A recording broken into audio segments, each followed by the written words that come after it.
आई भैया, हम राइटर चुनीलाल चौबेला आप सभी भोजपुरिया समाज के गोड़ लगातानी।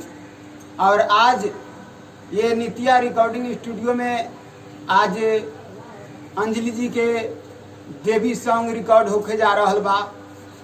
हमरा आशा न पूरा विश्वास बाटे कि ई गाना रउआ लोगन के अच्छा लागी और शेयर कमेंट रउआ लोगन करे के ना भूलम। और अंजलि जी पर जितना ज़्यादा से ज़्यादा होके प्यार दुलार रउआ लोगनी बरसाई।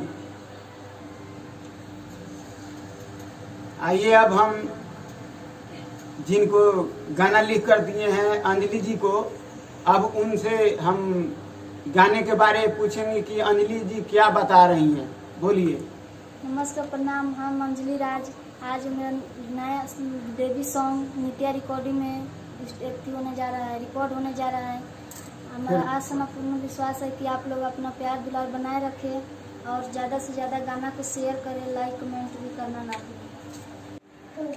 राइटर भाई, पहले जो गाने आई है उसको गाकर आप पहले बताइए धुन में और लय में कि कैसे गाया जाता है। ठीक है।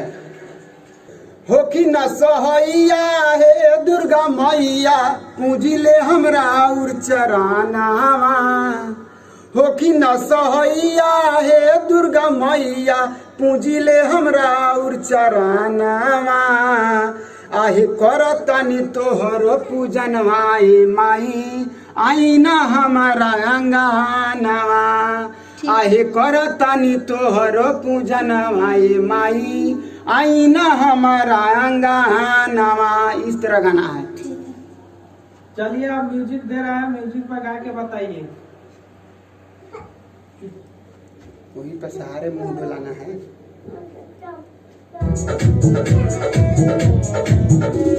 हो कि न सहैया हे दुर्गा मैया, पूजिले राउर चरनावा। हो कि न सहैया हे दुर्गा मैया, पूजिले राउर चरनावा। आहे करतानी तोहर पूजनवा ए माई, आईना हमारा अंगनावा। आहे पूजतानी तोहर पूजनवा ए माई, आईना हमारा अंगनावा। गलत है। पूजा तानी तोहर पूजनवा कहाँ है? इस पर देख कर का उसको डिलीट कीजिए। हो जाता है। जिस तरह लिखा हुआ है ना उस तरह आप गाइए, ठीक है? फिर से चलाइए डायरेक्टर साहब, म्यूजिक बजाइए फिर से। हो कि न सहैया हे दुर्गा मैया, पूजिले राउर चरनावा। हो कि न सहैया हे दुर्गा मैया, पूजिले राउर चरनावा। आहे करतानी तोहर पूजनवा ए माई, आईना हमारा अंगनावा। आहे पूजतानी तोहर पूजनवा ए माई, आईना हमारा अंगनावा। बहुत अच्छा है। अब इसके बाद में इसी भाव में राइटर साहब थोड़ा बताइए कि इसी भाव में अब अंतरा गाकर। ठीक है। अंगना में अपना हम कलश रखवानी, सुनिए माई हम तोह के बोलवानी। अंगना में अपना हम कलश रखवानी, सुनिए माई हम तोह के बोलवानी।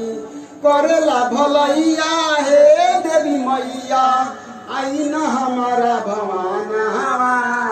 करेला भलैया हे देवी मैया, आई न हमारा भवानवा। आहे करतानी तोहर पूजनवा ए माई, आई न हमारा अंगनवा। इस तरह गाइए।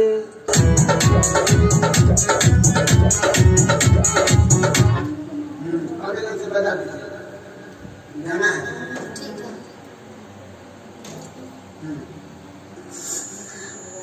चलिए, अब अंतरा गाकर बताइए। ठीक है।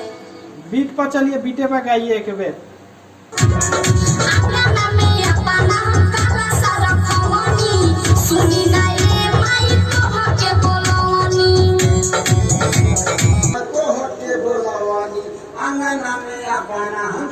कलसा रखवानी सुनिए माई हम तोह के बोलवानी करेला भलैया हे देवी मैया। चलिए आप गाकर सुनाइए। ठीक है। बजाइए डायरेक्टर साहब। नैना में अपना हम कलश रखवानी सुनी ना ये माई तोह के बोलवानी। नैना में अपना हम कलश रखवानी सुनी ना ये माई तोह के बोलवानी। करेला भलैया हे देवी मैया आइन हमारा भवानावा। करेला भलैया हे देवी मैया आइन हमारा भवानावा। आहे करतानी तोहर पूजा नवा ये माई आइन हमारा अंगनवा। आहे करतानी तोहर पूजा नवा ये माई आइन हमारा अंगनवा। चुनी लाला नितिया करल बिनतिया हमरो पूरा दिन सपाना। नहीं, इस तरह नहीं है। चुनी लाल नितिया करेला बिनितिया हमरो पूरा दिन सपाना। चुनी लाल नितिया करेला बिनितिया हमरो पूरा दिन सपना। अरे करतनी तोहरो पूजनवा ए माई आईना हमरो अंगनवा। इस तरह गाना है। अब देखा चुनी लाला नितिया करल बिनतिया हमरो पूरा दिन सपना। करतानी तोहर पूजनवा ए माई आईना हमारा अंगनवा। आहे करतानी तोहर पूजनवा ए माई आईना हमारा अंगनवा। चलिए अब बहुत अच्छा है। अब आ जाइए